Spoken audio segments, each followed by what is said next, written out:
hello to everybody who's joined us this afternoon, and welcome to Handmade Chelsea Online, an exhibitor session. So we are joined by Alison Stockmarr, who's going to come through and show us, he's going to show us the collage bookmark and envelope demonstration. So what's going to happen is I'm going to let Alison take the floor, and you're just going to see Alison, and then I'm going to interject just with some questions that you guys are raising over on the chat box. So please do get in touch and write any questions that pop up, and I can ask Alison on your behalf. So on that note, I'm going to pass you over to Alison, and looking forward to seeing your demonstration. That's great. Well, thanks so much, and welcome to my studio. I'm going to give you a quick waltz round. I'm going to see if I can flip my camera, because it's better looking at my work than actually looking at me. Those of you who come to Chelsea regularly will know that I've invented Facebook. It's the hardback version of social media, and I take a title of a book and I match it to some faces, and then I create a pithy profile. And this one is Jill the Reckless, and the profile here is Jack and Jill went up the hill, she never took precautions. Feeling blessed, they made their nest with debts of huge proportions. So you get the idea. I'm a bit cheeky and a bit naughty. And then down here, you can see I've got all manner of things that are ready to rock and roll into life. This one's going to be a real joy to do. Origin of Species, so I'm quite looking forward to that. This is an encyclopedia piece that's ready to go together. This is A for animals, and I'm going to go from A here all the way along to M, and then all the way along to Z here. And this is what they look like when they're a real finished piece. These are prints, excuse the glare, and but over this side, quickly going over here, these are originals. So this is O for ocean, and then we have S for ship, and then here on this side I've got many more original pieces. These are pieces that are actually on my shop with Handmade,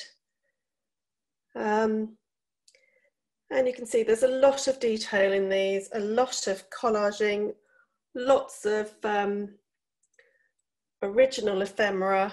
And here we go, there's Cassell's History of England. That one, I've cut a nice deep aperture into it in the shape of the UK, and then there's lots of semantic details, the English rose, and there's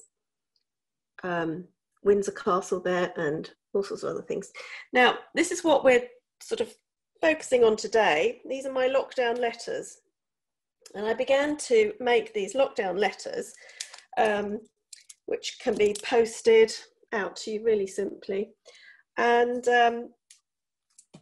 I started doing those after I did my first webinar on Handmade. And the idea was to sort of keep in touch with people. And I had these gorgeous antique letters. Some of them go back to 1800s. And the idea was to sort of keep the correspondence going. It's a bit of a dying art having a letter these days, and especially if it's handwritten.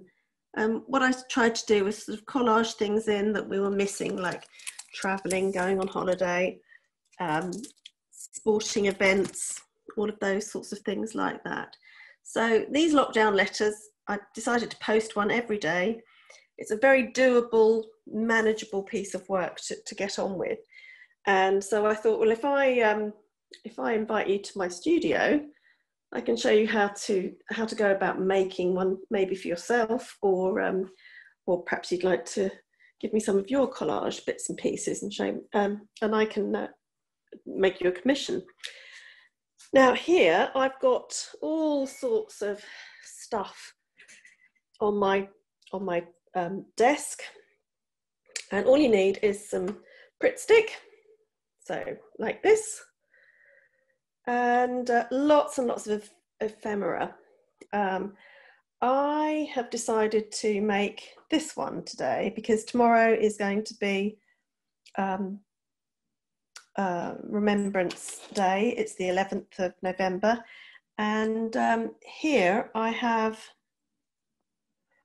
the 11th of November. If I just focus in, I hope you can see that. And I'm just going to switch this around again. Sorry, me again. But this time I'm going to put you up on my contraption that is just trying to... Now, I'm hoping you can see that. Oops, no.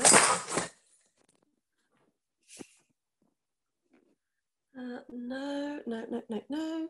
Oops. How is that? Does that... I hope everybody can see that. That's fine. That's nice and clear. We can see. Yeah, we can see that. That's nice and clear, Alison. Well, whilst we're here, we've just had a quick question.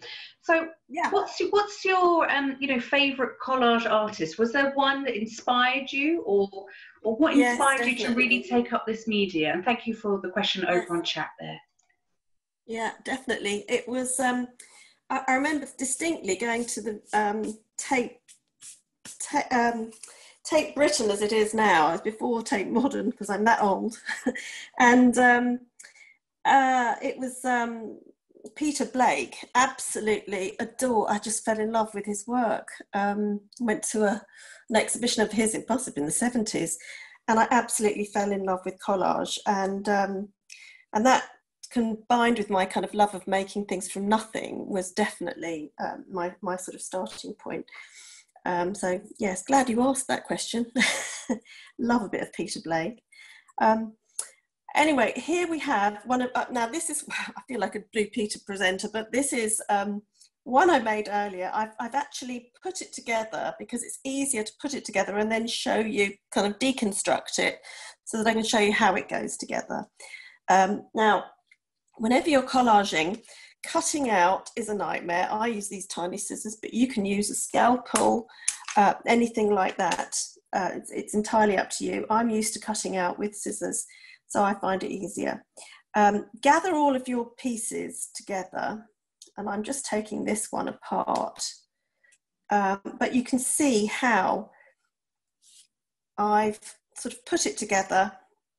I probably would take these off, because we don't want it to be sort of growing out of nowhere. And that might look better than having these kind of leafy bits. So that's eliminated. This, well, it might be a nice idea to sort of make an incision, perhaps, and then have that literally popping out of the envelope. Now, coming up here, I've added on extra buds and bits and pieces like that. But these are sort of the things that would go on at the end. This part, which is the sort of the popping out of the letter. I've got various bits and pieces. This photograph, it's an original photograph, it's rather lovely, but it's probably a bit too much.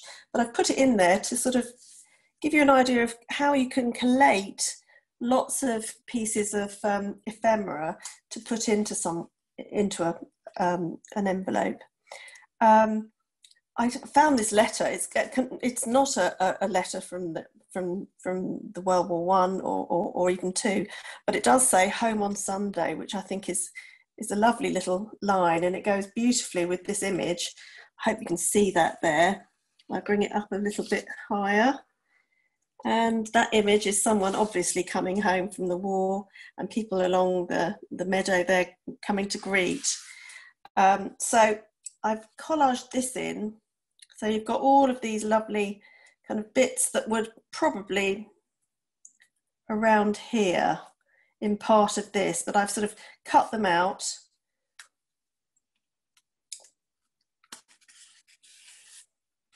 Poked them in all the right places. And where his foot is, I do like to make, to draw a point, to draw attention to the date and the postmark. So in here, I've got his foot. I've just slightly cut round it, so it looks as though he's stepping on the postmark in order to come out of the or to sort of climb into the envelope. And then these little pieces, they sort of build up the foreground. And so you're gradually sort of building it up like this. And then you're sort of starting to put on your poppies in the foreground. And the reason I want to make this is because we're always up in Chelsea around this time. And on the Sunday, the last day, I'm nearly always late and arriving and seeing everybody outside the fire station doing their sort of 2-minute silence. Now I'm putting a different poppy in now because I'm going to show you how I'm going to change it. Think of scale before I do the next bit. Think of scale and how the smaller things are at the back and the bigger things are in the foreground and that sort of thing. Now, once you're happy with it, you can then sort of go and glue down. And get that sort of in position. And when you've got all of your various bits and pieces ready, and you've made it look fairly sort of naturalistic, then it's time to sort of stick it down. Okay, but I'm not sticking it down because I'm going to show you how I can change it again. So I'm going to leave these lovely pale versions. I've taken away these bright red versions, and I'm now going to show you how it can be a different kind of story. So taking the guy coming back on Sunday out of the picture, and here I've got some RAF chaps. Like that. So it becomes a different story altogether, and that's the great thing about collage. You can adapt it and change it as much as you like, and maybe we won't have the letter. Maybe we could have something like this coming in, and maybe this pale, this kind of goes with this kind of colouring. And maybe it'd be better to have some sort of birds in the sky, or if you do want to use these two, there's one's an American and one's a British, we could then bring back these bright red ones, which are a bit more in keeping with the bright red of the bright yellow rather, and the blue and red here. So you can sort of bring them in. So it's about changing it around and collaging, and changing it around to suit your purposes. I have another one underneath, which I'm going to have a go at. So that one's going on Instagram tomorrow. So Alison, we've got around about 5 minutes now, so until the end of the session. But we've had 1 or 2 questions come in. So where do you normally source some of your images from? But also, have you actually made your own? Or a really good question here, have you actually ever used any other type of medium? So maybe textiles, or were you always drawn to paper? Yes. No, textiles. I did. I love paper and I love texture, but I originally trained as a clothes designer, and so fabric was my first love. And I used to put textiles together and make collaged textile work for a long, long time.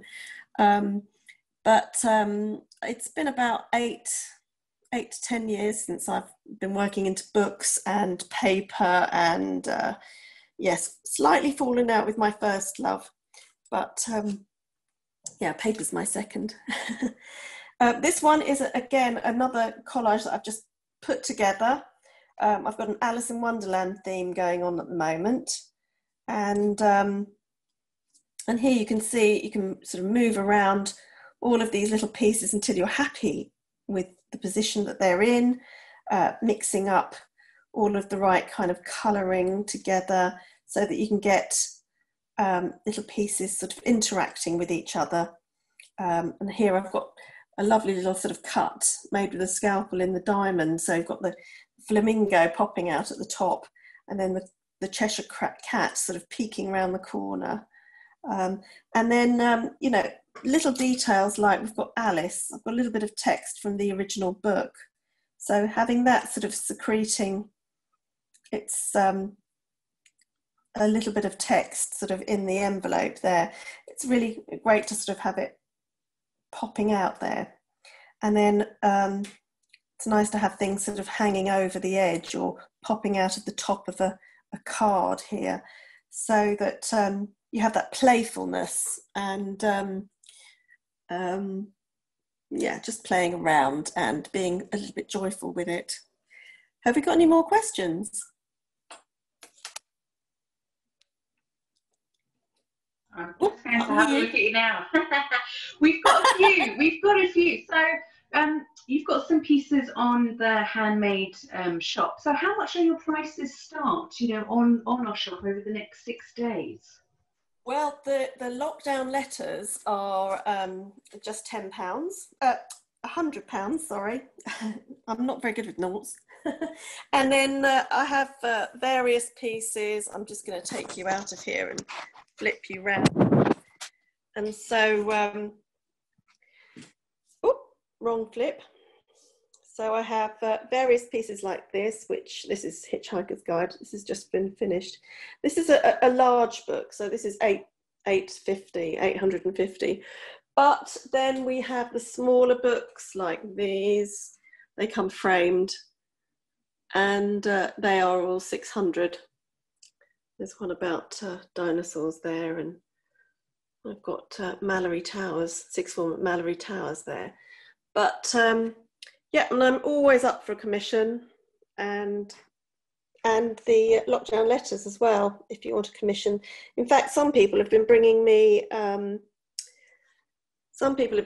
their own envelope from their mother or favourite auntie or something, and yeah, and they've been asking me to work into them with their photographs and their ephemera or ideas of an ideal place that they love, with various little pieces incorporated into it.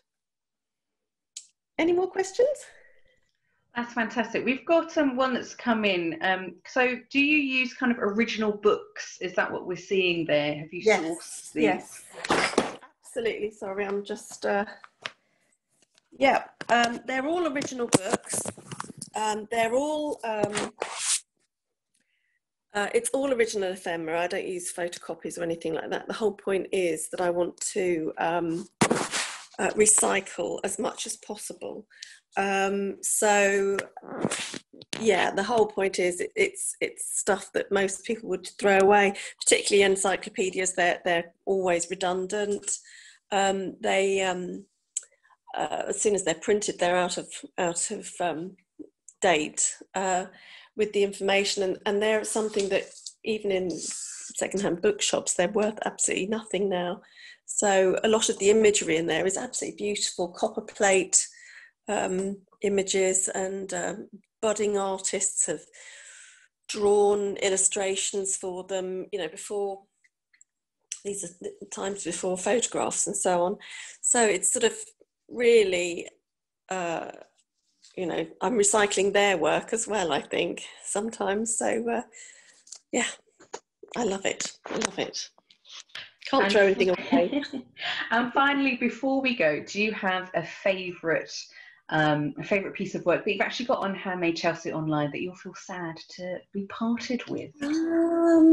I think, can't remember. Oh, yes. Yes, I do. And I shall flip over again and show you. I think this is on with you guys. This is my absolute favourite at the moment. You can see it's framed. It's quite a large piece. And it's a fish, it's a French book. and it has all of the original illustrations from the book. You've got that beautiful lobster and all of these fish and shells and sea anemones, and oh, I love it. I don't want to part with it because it's so gorgeous. No, I really love that one, but yeah, they're all mine for the moment. But looking for a good home. Well, wonderful, Alison. Thank you so much. We've now just come to the end of your session, so I'd like to say thank you very much for your time. And also a big thank you to everyone that's attended and who's got involved with asking questions.